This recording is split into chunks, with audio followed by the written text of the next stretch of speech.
friends, welcome. Bale, I would like to show you some videos. This is an unprecedented video that I'm going to do regarding to my hometown in the Philippines, especially in nearest provinces, the very severe affected area, which is in Vigan, Ilocos Sur, Abra especially, in the mountainous areas of the Philippines. It is very shocking and very sad for what happened.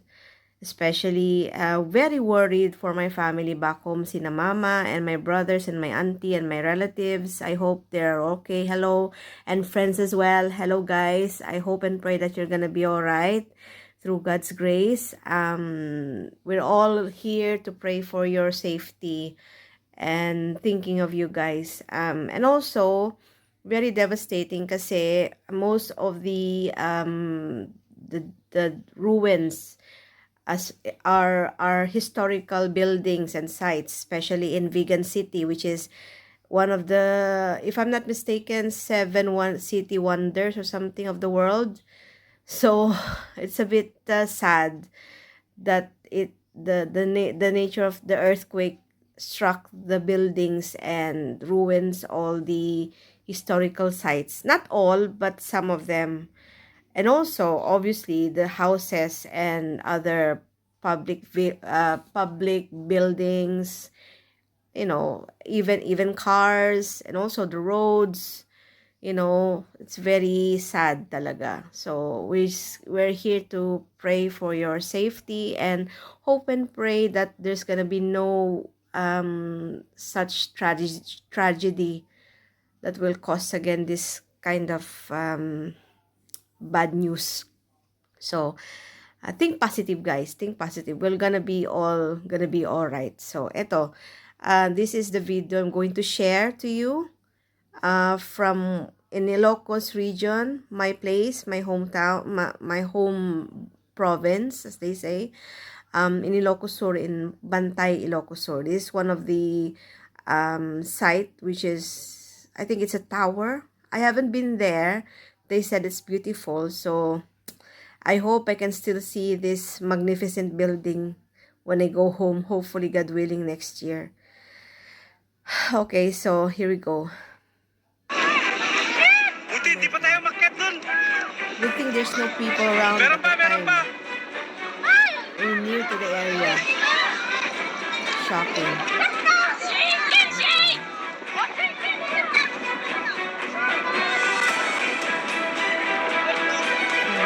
Lakas.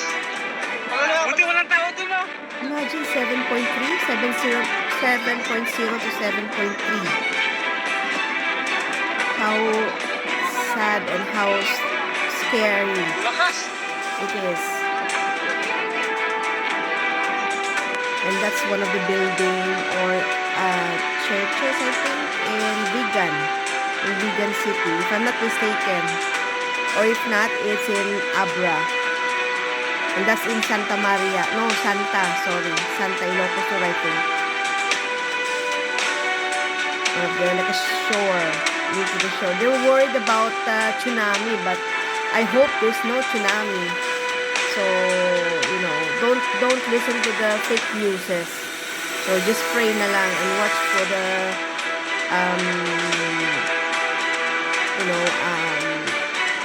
watch for the valid news. Don't listen to the fake news that you're hearing or watching. So yung mga valid news talagang panoorin nyo. So my God, look at the building. It's like a house.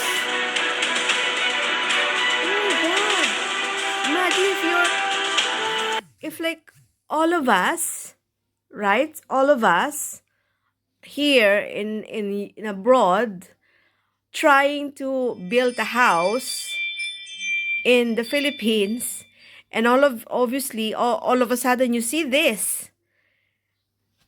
I'm going to cry. I am totally going to cry. And imagine your savings and lifetime and everything you built on your house, and all of a sudden you just notice that it just in a blink of an eye, like this, gone.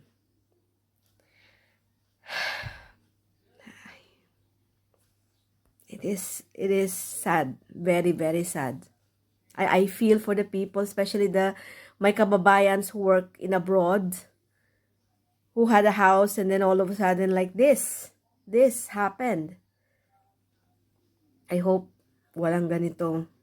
I hope not, but imagine.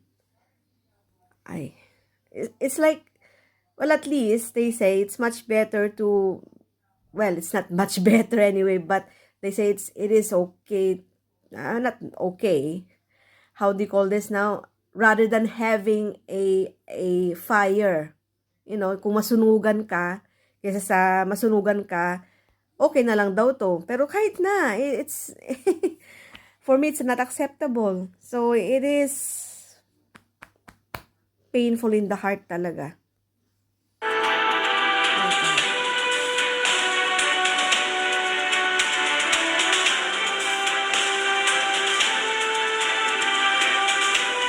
I hope the people are okay though. That's most important.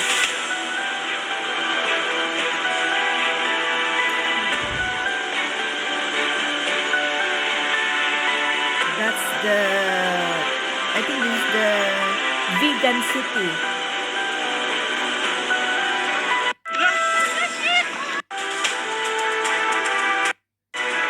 Forward natin ulit ito.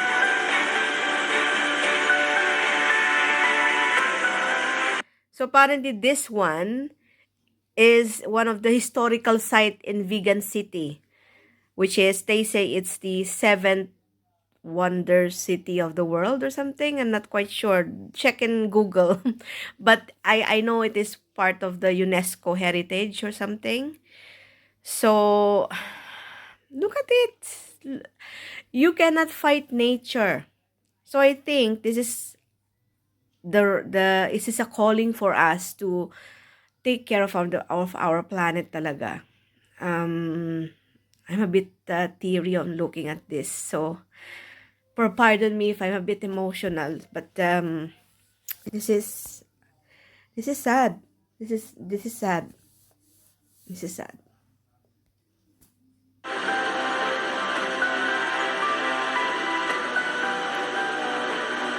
This built in a Spanish era, because we were colonized by Spain in 1800s or more.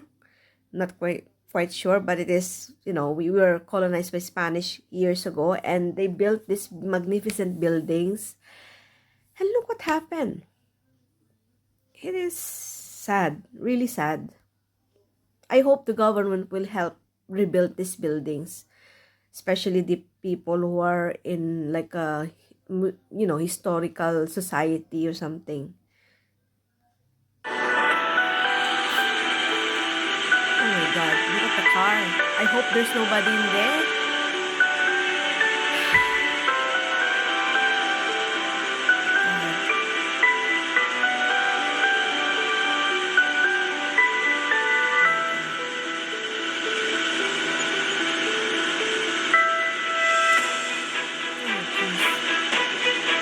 All rubbles.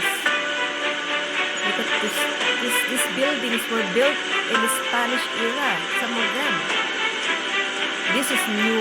This is, I think it's modern houses. I can feel the people now.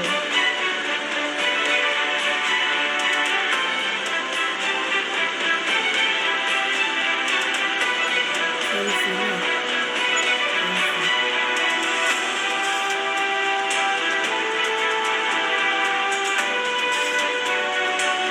I think that is while it is still in the market, they went out because it is still having aftershocks and earthquake. Oh my god, injury. Oh, look at this. in Abra, mountain, part of the mountain province. That is a hospital. Imagine, I think that is part of the hospital building. If I'm not, correct me if I'm wrong. I hope the patients are okay, the staff are okay. My God, very shocking. I I can't imagine if it happens here.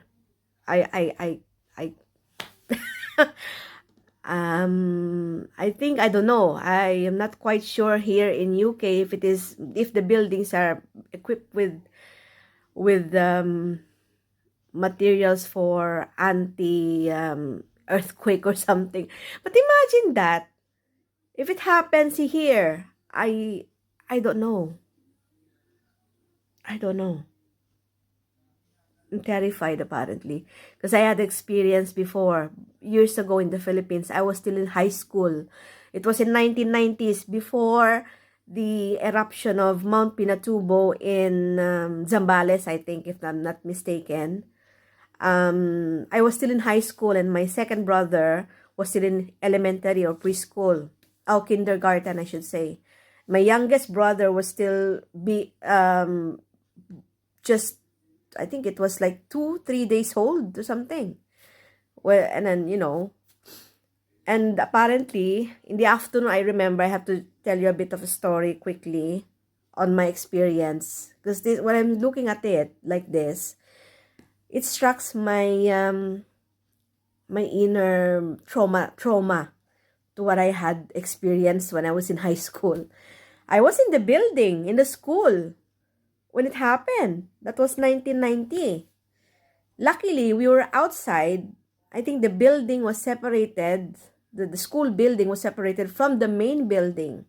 The main building was where the other high school students stayed there, and then my brother, which is in preschool or kindergarten, was there. And while it was shaking, because you can hear the rumble of that, like rumbling thunder on the ground, that's what everybody left. I ran. I nearly, stumbled. But I tried to grip, because I was thinking about my brother. Because I didn't think, I was thinking of obviously myself and the others, but I was more thinking about my younger brother, at the time, my second brother.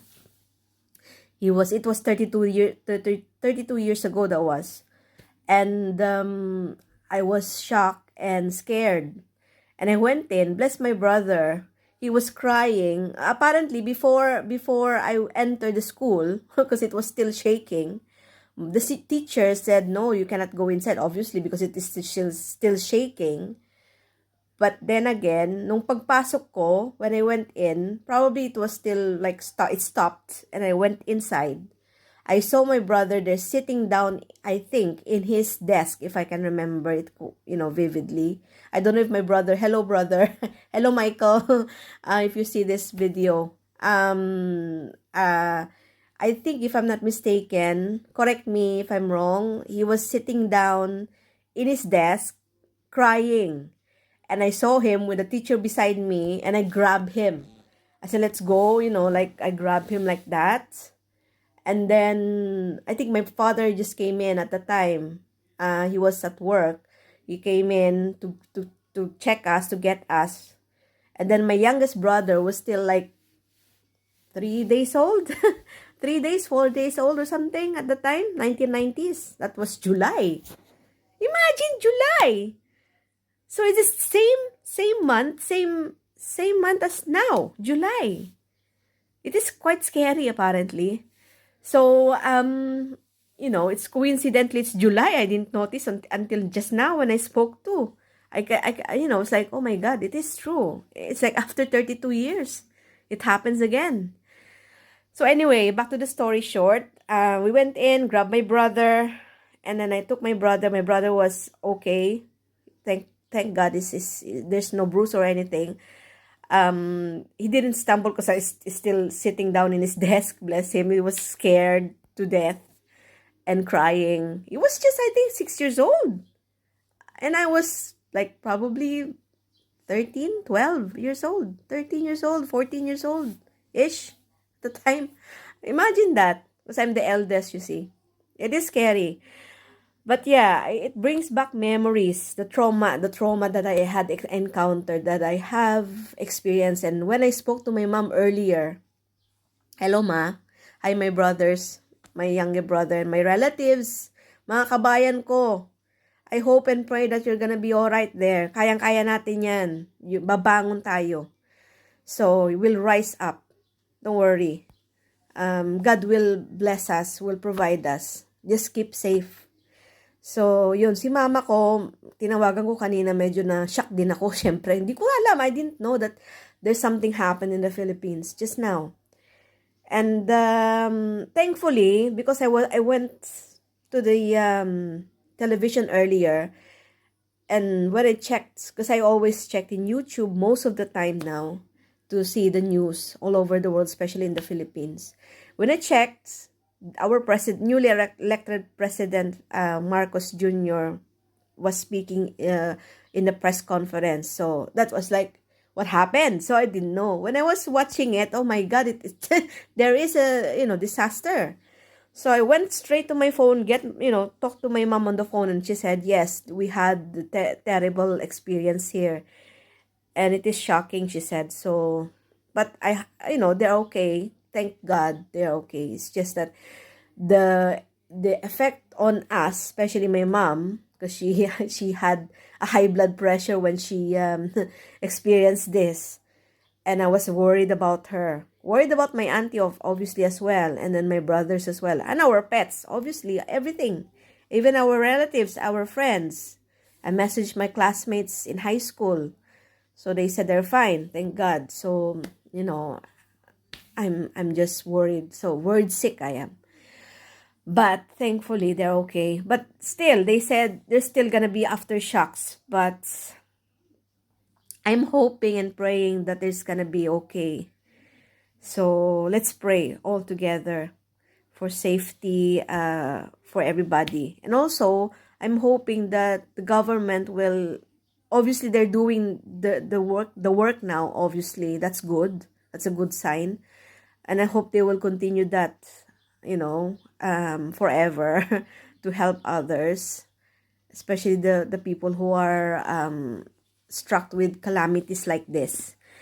So anyway, we just continue this. So I'm just sharing to you that I had experienced this, and it's very, very, very unsettling, traumatic, especially when you are a child, a teenager. It is devastating.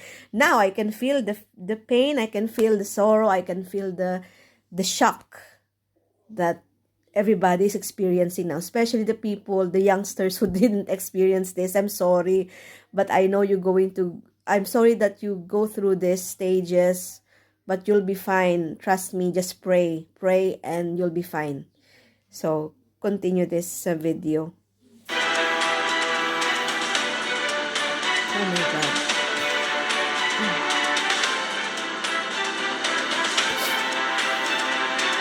Very sad. This is a house, I think. Apparently, speaking of house, our house is fine, thank God. It's just that it's not that much important, but it's only the vases, the vase, the big vase that we have in the house, obviously went smashed. The plants, some of them. When I phoned them, apparently, I spoke to my mom, and I can see our relatives. That's a good thing, you see, bayanihan. Our relatives came in to help. We were also checking our neighbors, our relatives as well. They're okay. It's just only their little things. The TV smashed. Their TV was smashed. Thankfully, us is fine. But I'm hoping that they're gonna be okay. Anyway, things are things. They said it's much more, obviously, life is more important than material things, which is, I agree, super agree on that one. So, things, you can replace them instantly as long as you have money. you can change it. You can change it. You can buy new things.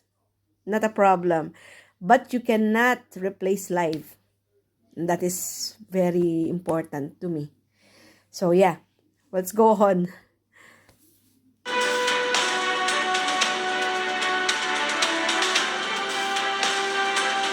Lasing Ifugao, Baguio City, that's the summer capital. That is in the mountain area. Imagine that. My God.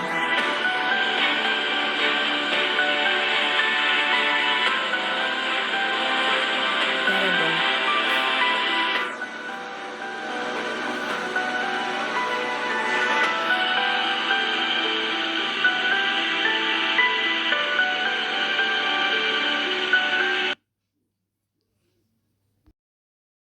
Video I'm going to share to you. Again, same in the Philippines, the devastating earthquake. Here you go.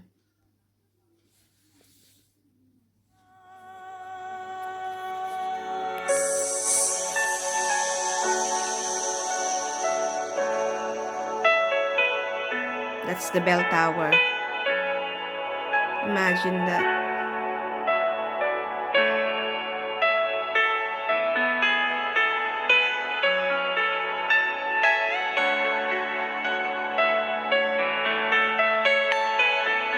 All of the historical buildings were a bit ruined talaga.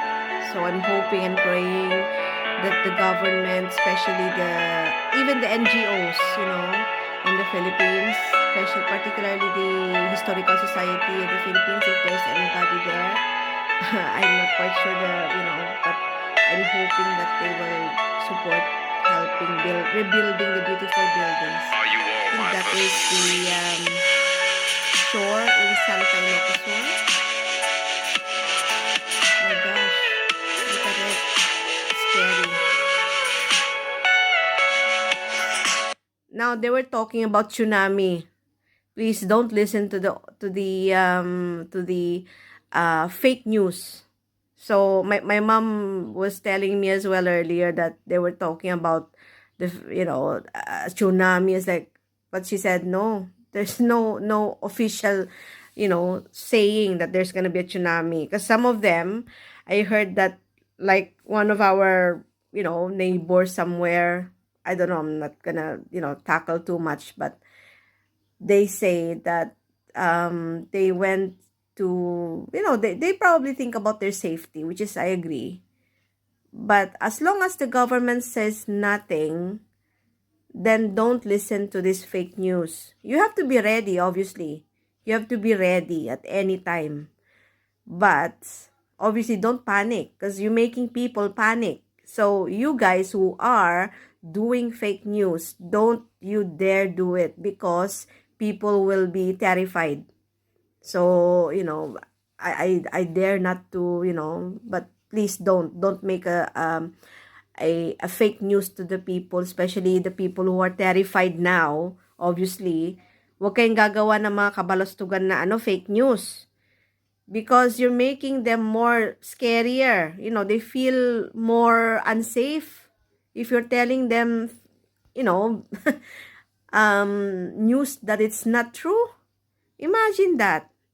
So, probably for you who's making it, making money perhaps out of it, or making fun out of it, but it's not. You're making chaotic, and panic to the society, to the crowd. So don't do it, please. At saka kayong mga kababayan ko, don't listen to this fake news. Just subaybayan nyo lang yung mga news which is valid news.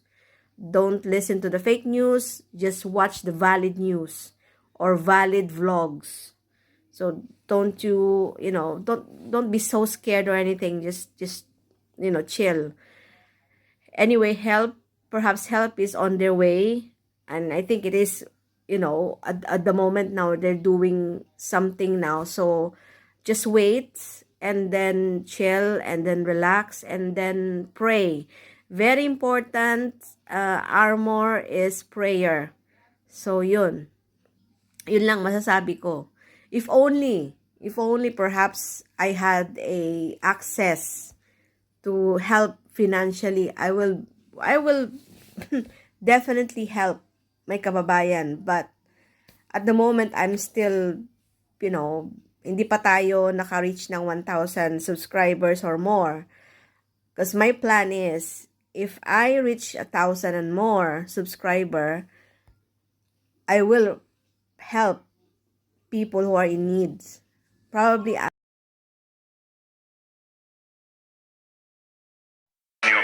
So, ayun ang masasabi ko. I'm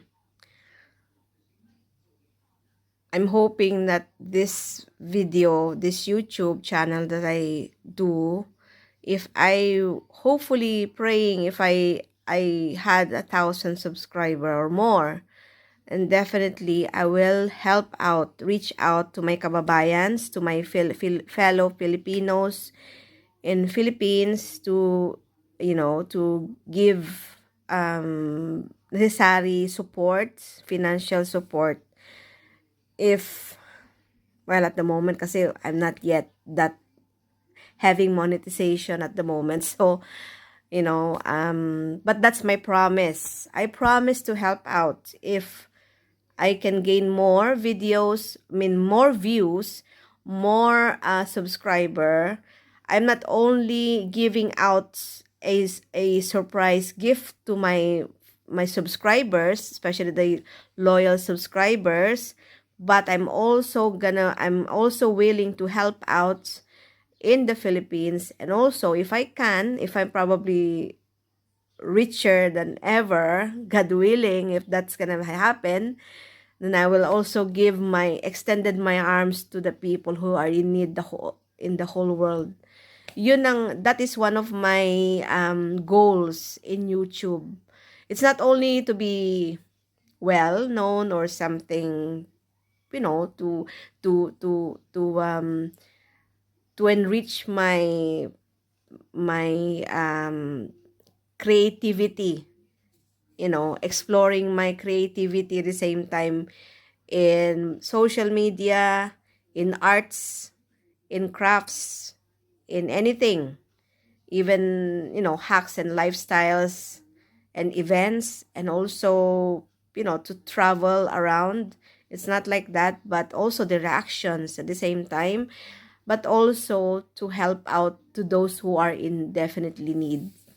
So that's what of my one. And then also, obviously, I am also showcasing around in here in South Wales to, to attract people who wants to visit here, and especially in Merthyr Tydfil, our little town.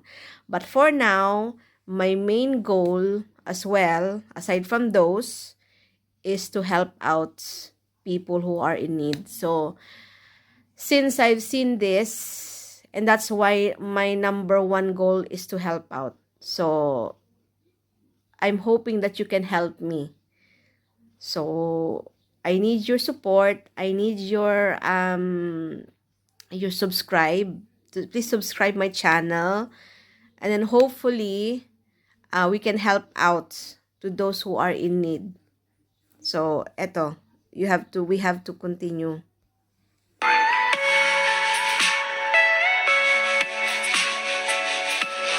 That's the police office, I think. Oh my God. That's in Vegan Ilocos naman. It's Vegan Ilocos. Vegan Ilocos is near to my, I think it's just only for 3 hours for bus, if I'm not mistaken.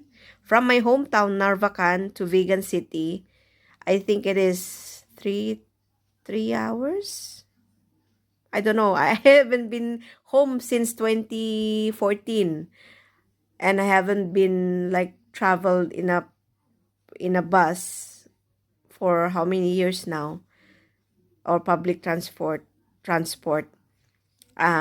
But years ago, I remember it was like 3 hours. 3 hours from my town to the city. I think for private, probably an hour, half an hour, depends on the traffic at the same time. So excuse me, it's just only dry cough. We're talking, you see. So anyway, let's go back now.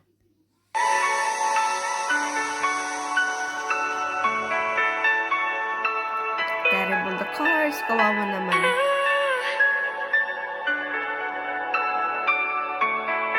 Oh my God. Not quite sure what road is this one. Oh my. Imagine that in your business.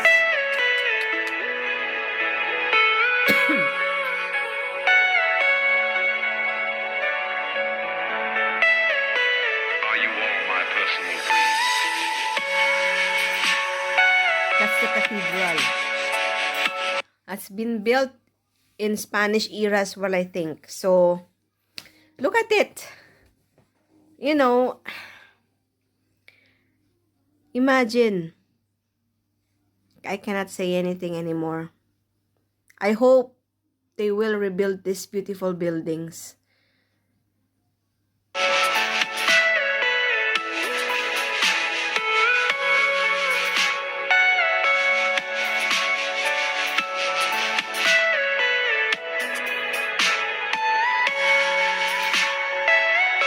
Oh God. Poor car.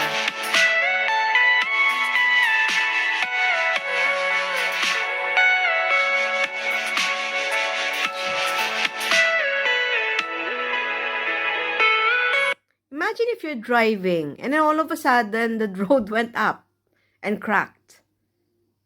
I hope the people, there's no people walking there at the time, or a car or any transport is passing by at the time. If that happened, if there is, then I'm hoping that the person or people inside of the car are safe. So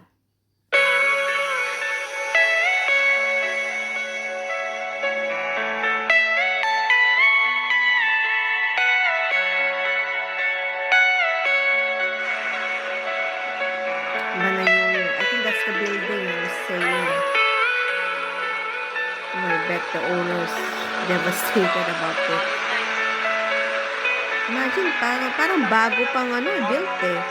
It's still new.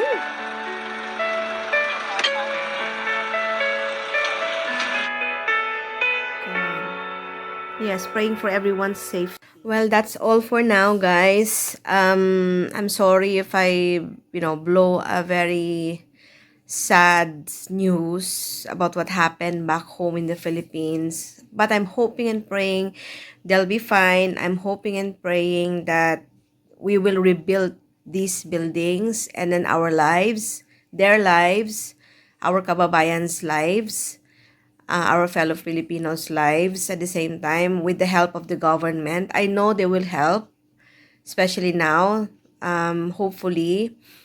And sana, I hope and pray na sama-sama tayong mga Filipinos to help each other. Bayanihan, this is the time that we need to help out, reach out, help, and don't be judgmental or anything about, especially it's a government.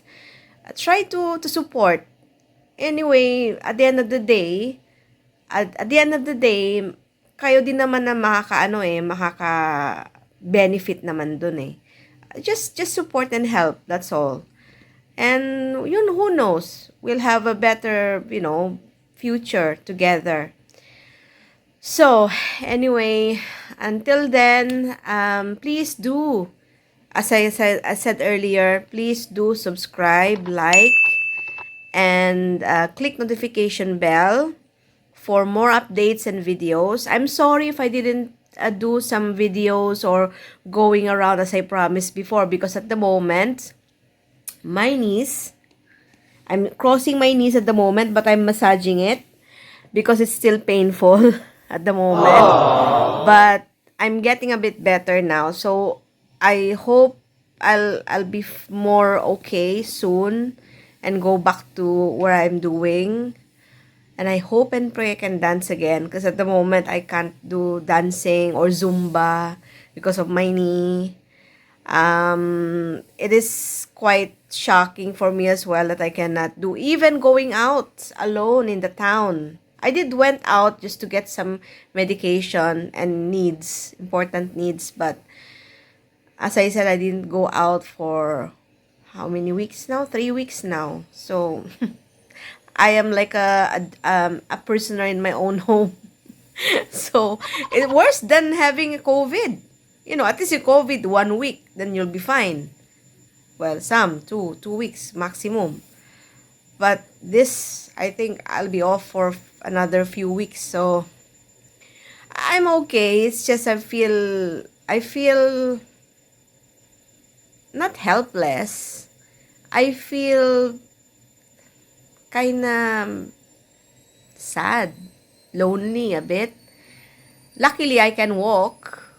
You know, I can just go out to my garden, see the beautiful sceneries even within my house, the plants, birds, you know, the sky. Talking to the sky. No. um, you know, like being yeah, just to be preoccupied, not to be upset, not to be worried too much, because I am definitely am worried because I don't want to have any surgery anymore. And that's it.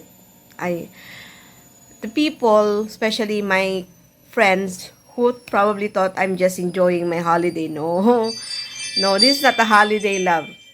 Na I'd rather work apparently, but I can't because obviously I cannot stand too long. It's too painful. Kahit nga umupo ako, masakit-sakit din eh. Pag matagal ako nakaupo, mamaya tatayo, mamaya upo. Pag makalakad ako, if I walk too long, it's fine. But I have to stop and sit down because it is painful. That's what at the moment. I think it's the impact of the accident. I know it is like it's too long ago, but I think it's the impact. Sometimes accidents, the effect of the accident has a delayed reaction. I don't know. Maybe it's for me only. I don't know. Different people has different experience, but that's me. So, ayun. So, anyway, hope you are all okay, are all good. And I'll see you again soon. Maybe not too soon, not too long. Yeah. So, and also I have some videos coming up that is previous videos before.